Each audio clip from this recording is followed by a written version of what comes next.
philosophies is beginning. Humanity can no longer hear the voice of God, and as a result, complete anarchy, and complete chaos results. These new philosophies are represented by a sphinx or a rough beast, which is coming to take over the former territory of Christianity. This is William Butler Yeats's The Second Coming.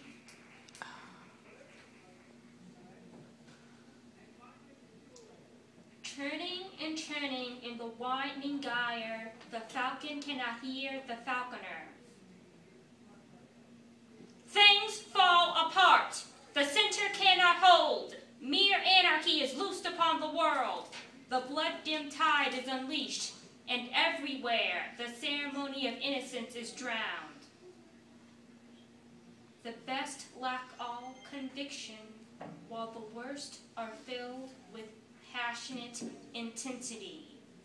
Surely some revelation is at hand. Surely the second coming is at hand. The second coming!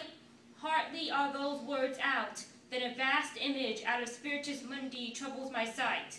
Somewhere in the sands of the desert, a shape with lion body and the head of a man, a gaze blank and piteous as the sun, is moving its slow thighs, while around it wheel the shadows of the indignant desert birds.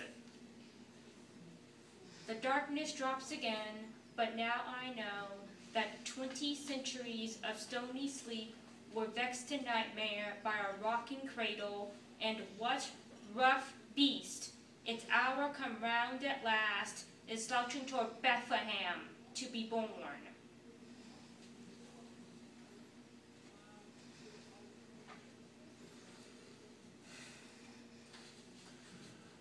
Absolute truth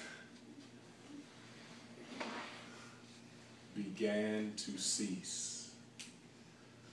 A delicious food from heaven eventually spat from the crevices of humanity's teeth. We made our own food with our foolishly thought out ingredients, which led to our malnutrition as we began to depend on our feeble mind's mental intuition.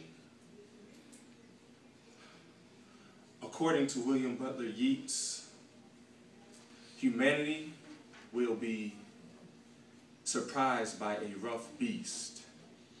And in my poem, written by Matthew Arnold in 1867, called Dover Beach, humanity, as its eyes gaze off into the calm waters of a beach, is blind to a world that cannot hold its peace. Matthew Arnold's Dover Beach.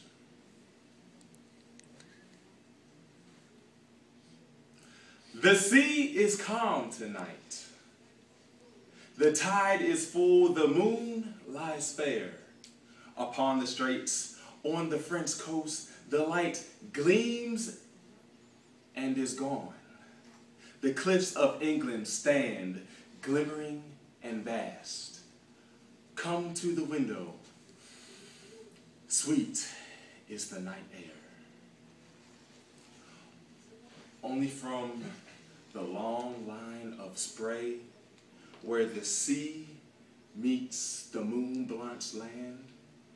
Listen, do you hear the granting roar of pebbles which waves draw back and fling, and then draw back, and then again begin with tremulous cadence, slow, and bring the eternal note of sadness in.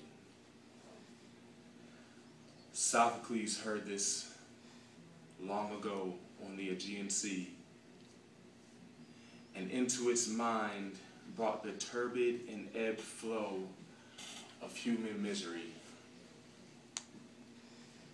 We hear this sound or thought on this here distant northern sea. The sea of faith was once too at its full, and round the earth's shore lay like the folds of a girdle furled. But now I only hear its melancholy, long, withdrawing roar, retreating to the breath of the night wind and vast edges drear of the dark shingles of the world.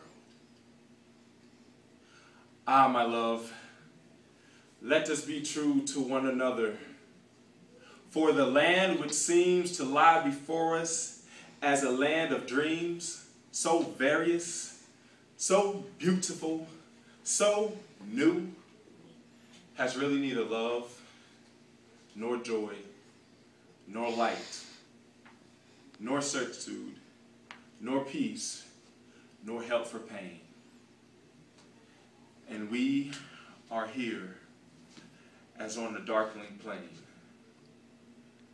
swept confused by alarms of struggle and flight, where ignorant armies clash by night.